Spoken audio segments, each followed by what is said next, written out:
So we continue to do that with our teachers, giving them yearly bonuses, taking them to dinner at the end of the year, and inviting their spouses as well, because we want them to get to know one another as families. And it's been a very beautiful experience.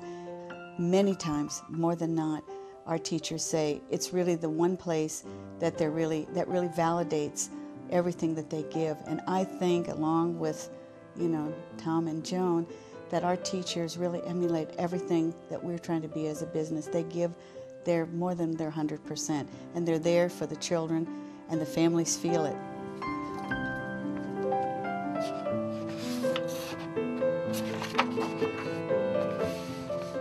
The economy of communion being a lifestyle beyond philanthropy, everybody can give.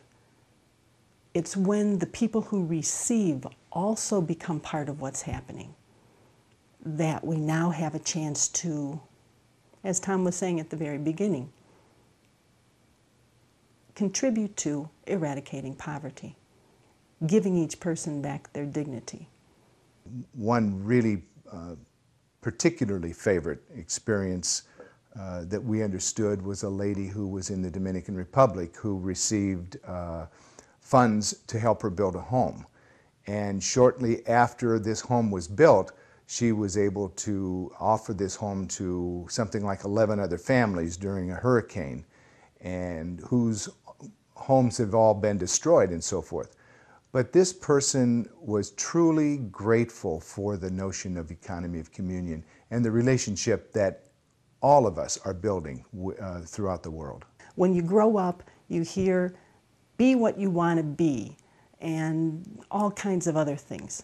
I guess if we were trying to put the economy of communion into 2 sentences for people who have maybe never heard about it one way or the other, one of the sentences we've heard all over the place. It's treat each other the way you would like to be treated. A second sentence that could be used to talk about the economy of communion is, you must be the change you wish to see in the world. Well, with Finish Line, I think the smartest move I ever made this year was picking up the phone and calling for my son, Daniel. He needed some help.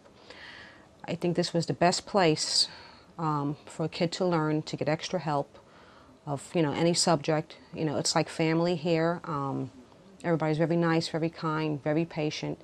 My son's comfortable here, and, they talk to the kids. They bring out the best in a child, and I've seen my son kind of blossom in somewhat matters of, having confidence, and they give 110%.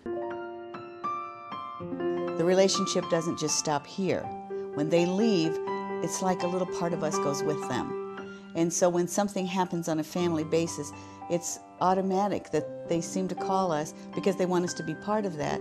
Also, because of what we do and we've tried to help them, they feel like we're a very positive part of their child's life. So we've enjoyed it because then we see how happy the kids are, how they have really found themselves in a very successful way, and how we've been able to let our family grow through knowing all of them. We had a student walk in one day, had a chip on her shoulder so big I was afraid she wasn't going to get in the door. Sophomore in high school. She walked in, plopped down, bammed the desk and went, "They told me I'm never going to graduate from high school and they're wrong, wrong, wrong." I said, "Hi, my name is Joan. How are you?" "Terrible." And then she told me why. She also has a learning disability. She is very dyslexic, to the point where she really cannot comprehend and read. Very bright, but cannot read it and comprehend it at the same time. How bright? Well, when we first met Tiff, she was 16. She's now 27. Not only did she graduate from high school, she graduated from college. She has 2 master's degrees and is partway through her doctorate. For me, being able to work with that person one-on-one so that each one of us can see who that person is, they have a chance to become everything they are. Everybody wins. It's very true a lot of times that all you need is somebody who believes in you. and then you can fly.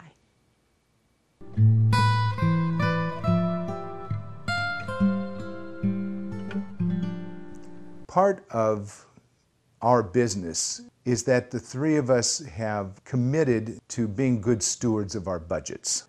We understand that through this business that we have to make a living.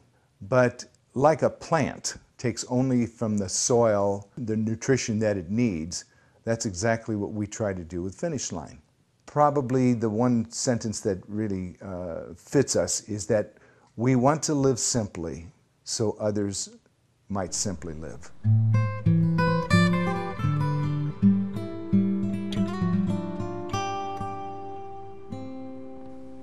One of the things that's happening is that on a worldwide basis, the economy of communion is being more widely known. There's an international association, there's a North American association. Just this past year, we gave our first 4-credit course at a university. That was a very exciting event, something that was well accepted. It was very interesting to see how students who haven't been in the real world, if you will, how interested they were in the idea, and how thankful many of them were to hear of something that went beyond the bottom line and took the people into consideration. That was very important. Where is it going? We don't know. But for sure, between Tom, Joanne, and I, and all of the people that we know that are in this, it's a way to be absolutely everything we're called to be.